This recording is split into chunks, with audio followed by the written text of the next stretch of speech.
What is the song? Let me check that for you, bro. It's Professor Layton in the Last Time Travel OST 28 dash the Professor's Trunk bracket mini car close bracket HQ version close bracket. Do you get that? You know the drill. You saw me in my little chef hat. We have a bunch of different sticks here. We have a normal little OEM with a couple little notchies over here. Nothing crazy. We have the fob, which is the one I'm currently using. Bit of a spoiler, but it's kind of gas. And we have the Goom Wave. You guys hear that? You guys hear that puppy roar? It's a mouse click Z. That's rare nowadays. And I've also got a modded frame 1. So we'll start with the stock standard cunt. She gets you through some trouble, you know? In your darkest days, who was there for you? It was your OEM. It was the controller you digged out of your mum's closet. When you're like, oh yeah, I remember gaming. Oh, reliable, exactly. There's a thing with OEMs is they usually have the most issues. So if all picked up a controller, this thing can't fucking dash back. It can't fucking laser to the left without snapping back. You know, every time I tap down, I double jump. It's so tilting. Oh, it can't ledge dash to the left side. There's no way to like adjust the controller to fit your needs. You just have to kind of fucking bink it, you know? Like, alright, this controller can't snap back. It has to have good ledge dashes, move properly. It has to feel nice, and I have to want to use it. And it's a nightmare. With unadjustable settings, it's an absolute nightmare. But if you find the right OEM, it's, in my opinion, in contention for the best controller. Just due to longevity and how, like, consistent they are, you know? So if you go from a true OEM to a modded OEM, and by modded OEM, I mean notches, snapback capacitor. The snapback capacitor is a must nowadays. Like, you need it. I think OEMs are, with heartbeat modules are most likely the future, at least for consistency now. But I would give this an A+ for a perfect OEM. The difficulty it is to find a good OEM that you like, it really knocks it down. Next up is the Goom Wave here. It's my favorite looking controller. Got the rainbow buttons, the rainbow Z button. Got the blue triggers. Easily my favorite looking conch that I have. Love how it looks. The blue C stick. Oh, it's gas. It's so gas. Everyone has heard the horror stories that have happened with the Goom Waves. You know, it's dying on me. It's not reading my dashes. I can't turn around. So many issues. And they're like, oh, you just have to replace the potentiometers every month. Which is bullshit because some people have said they have to replace them every week. Some people even every 4 days. So they oxidize and they degrade very rapidly. Which is why you have to replace them in Goom Wave so much. The maintenance of a Goom Wave is actually absurd. Potentiometers are like, especially if you're in Australia, are annoying to get. You get like this miracle controller that it was hyped up to be, you know, like you'll never need another controller. Like that's what people were saying about this thing. But my god is the maintenance crazy. The positives for it though, Z jump is fucking crazy with mouse click Z. Being able to remap is insane. Should be added to software. It's super bullshit that it's price gated behind hardware, by the way. That needs to be fixed as soon as possible. Everyone should be able to Z-jump. You shouldn't have to buy a non-original controller to do it. Easier dash back out of crouches. The easier up tilt's bullshit as well. There's just so much bullshit that we either need to ban or add into the game for everyone. The pay-to-win way the game is going right now is nonsense. I don't fuck with it. I come from a region, we don't have Goom Waves yet. I had to come here to get Goom Waves for myself and Sock. We're the only 2 people in our entire country who have Goom Waves. Are you going to smuggle Goom Waves back home? No. I like being the only one cheating. Alright, and now we're going to go to the new guy, the new kid on the block. This is the controller I now use, the fob controller. For those who don't know what a fob is a controller that instead of potentiometers, it uses magnets. This thing is probably the most responsive controller, and I've used like 6 different modded OEMs from 6 different modders. I've used the Goom Wave, I've used boxes, I've used frame 1s. I've used the fucking lot pretty much. And for a GameCube controller, it is insane how responsive this thing is. It feels so good to move around on this thing. I did have initial issues with the config on it, which is something to do with the magnet polarity. Again, it's such young technology where we're replacing the potentiometers in the controller with fucking magnets. I don't understand how it works, but I had 3 wizards of the magnet table come to me, and they were just like, it seems fucked. And they're like, have you flipped the magnet upside down? And now it works. So every dash just works. Like when I move like this on the Goom Wave, I feel like eventually, by like me missing wave dashes, which is fine because that's a me error, eventually my character just stops or turns around or just like stacks it. Like hits himself in the fucking head and he stops moving. Yeah, I think this controller has an insane future.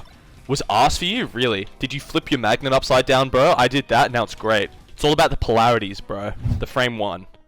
This motherfucker. This thing is just Z-jump on crack. I'm going to preface this by saying my main issue with frame 1s right now, and just box style controllers and all, is how poorly they are being moderated. Someone told me, I'm not naming names, I was like, yeah, our Peach back home is using a Smashbox because you can't ledge dash on frame 1 or box. He's like, Oh, why don't you use the frame 1 code that's going around that has the Peach ledge dash angles in it? There's a code going around that you can flash your frame 1 with that lets Peach ledge dash. It's fucking bullshit. And there's no fucking way to check this right now in an easy fashion. I'm fine with stock standard frame 1s and boxes. I'm actually okay with it. Look, we have the wave dash angles here. Normal wave dash angles. This is the longest wave dash you can do on a frame 1. The longest wave dash you can do on a notch controller is 16.9. So it's a pretty significant nerf. The consistency is something you can argue about, but at the end of the day, it's still worse. All boxes are cheating. I don't think all boxes are cheating. Again, I think the OG code right now is actually fine. I think flashing your controller with non-regulated code is bullshit. Maybe check before matches. How do you check? Peach hit a ledge dash right now. Well, they just miss it? It's like, oh, well, don't have the code. The problem is like, if you can flash frame 1s and mod frame 1s to be as good as like a fully modded GameCube controller, there's a problem. It being fully digital and as good as a GameCube controller, like, puts it in leagues above. What if, like, on setups, there was like a flasher? So prior to playing, you have to plug your box into this thing and flash it to stock standard code. This was just supposed to be a review, but now we're just talking about controller legality. Alright, we're going to play one unranked match on each controller. We're going to start with the frame 1. And if I win on this, it's broken.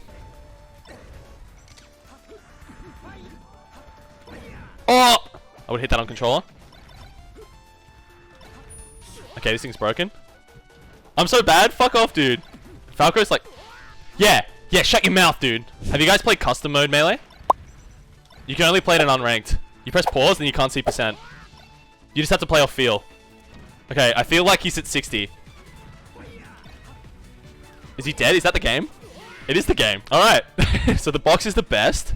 Goonwave. Why am I down? I haven't changed my potentiometers. It's day 4. It's day 4. I'm using a C rank controller. No.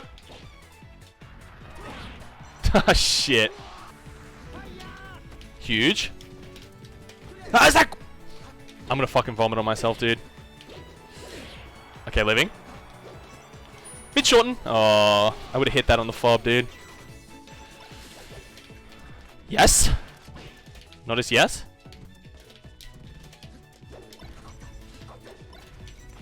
Alright, huge. We take the up air here. Maybe one more for the fans. You animal for grabbing there. Oh! Yes! Alright, the Goonwave lives another day. Last one, we'll just do a fob. Fuck using an OEM, dude. Makes me feel sick to even think about that. Have we played Pokemon Stadium every game? Or am I crazy?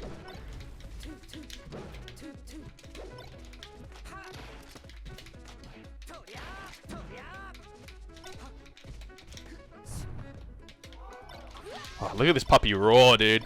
This thing's so fucking good, man.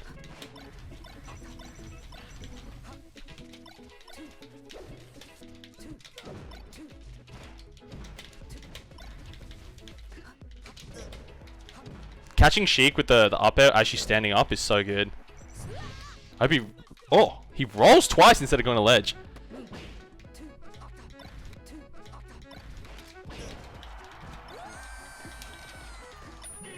Win the shitty MS Paint. You say some smart shit, dude. Fuck. Oh, this is gonna be tough. Stay with me, lads. Conch, tier, Lizd, S, plus, smash, bogs. You guys like this? Yeah, this looks really readable. S, plus, cheetah, F1, code. I think we're gonna run out of space. S, F1, comma, Goom wave, bracket, fresh, pot. It's going down, dude. Fuck it, I'm not doing this. F1, Goom wave, fresh pots, S tier, really good. I think S tier is also a functioning fob, but right now, it's too young for me to know. A plus tier is fully decked out OEM, and I'll put the fob there right now too, because I really like it. And then I think we jump down to C tier, is a Goonwave with old pots, or an unmodded OEM that you don't like, because holy fuck do Goonwaves gaslight you, dude. You just start missing everything. It's so annoying. It's unbelievable. So many things you miss. You're like, am I shit now? Did I just wake up shit? People were telling me when I had the shield drop issues, you're not shield dropping right. My brother in Christ, I've been shield dropping for fucking 4 years. I know how to shield drop. You know, it's like when you have like a pretty decent understanding of PCs and some cunt tells you, have you tried turning it off and on? Oh, yes. Yes, I've tried turning it off and on. But I think we can pretty much leave a cap in it there.